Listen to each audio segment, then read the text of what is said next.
Shalom, shalom, bien-aimés frères et sœurs. La joie du Seigneur est notre force, car il nous délivre tous les jours des combats visibles et invisibles.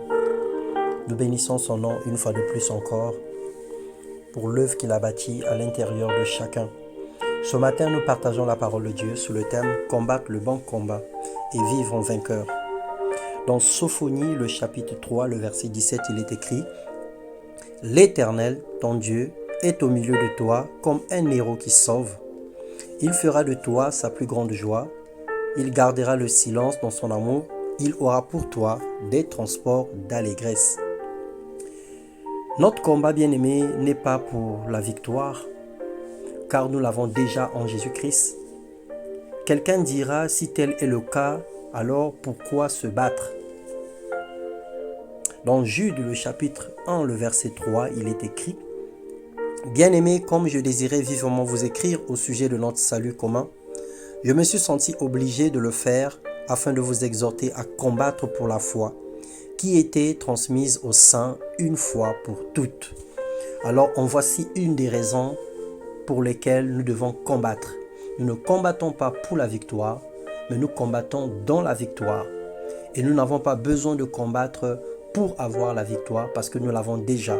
Alors s'il y a un combat que nous devons engager, c'est le combat de la foi.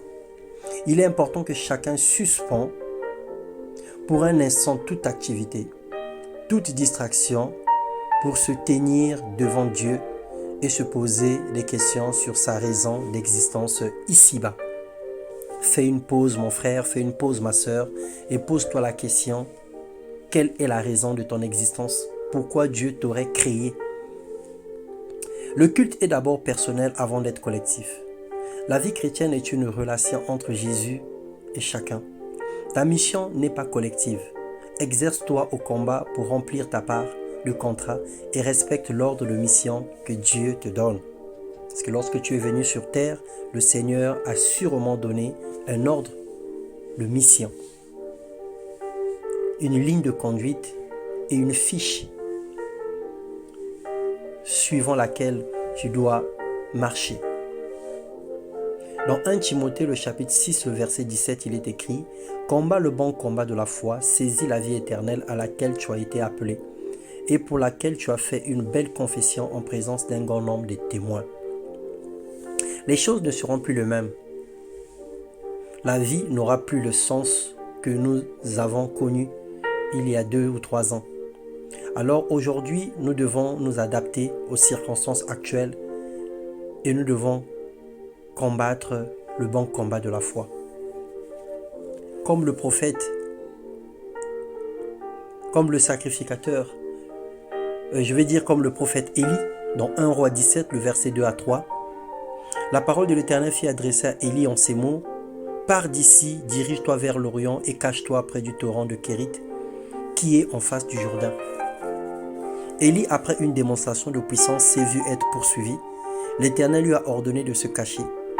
Donc tu n'es pas l'exception. Ne te bats pas inutilement ou pour ceux qui ne sauvent pas. Bats-toi pour ton salut et pour la foi. Il y a des situations où il ne faut pas lutter. Il y a des situations où il ne faut pas résister. Il y a des situations où il ne faut pas demeurer au même endroit. Il y a des situations qui arrivent dans ta vie où le Seigneur t'encourage à partir, à abandonner, à lâcher prise, à laisser tomber et à partir de l'autre côté. Tu te replies, tu te caches pour un instant et pour ressortir en force. Alors le Seigneur est notre guide et il ne nous abandonnera pas dans ce combat. Il nous soutiendra toujours. Alors ce matin, nous voulons prier. Seigneur, nous ne sommes pas en punition, mais sous le coup de ta grâce. Car tu as donné ta vie pour nous.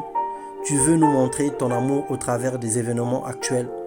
Nous te rendons grâce et nous prions que tu puisses prendre le contrôle de toute situation dans nos vies. Que tu nous guides, que tu nous diriges.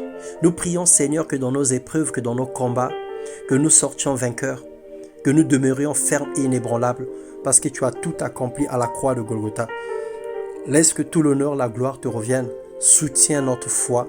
Affermis-nous chaque jour dans le nom puissant de ton Fils et unique Jésus-Christ. Amen. Que le Seigneur vous bénisse. Bonne et excellente journée.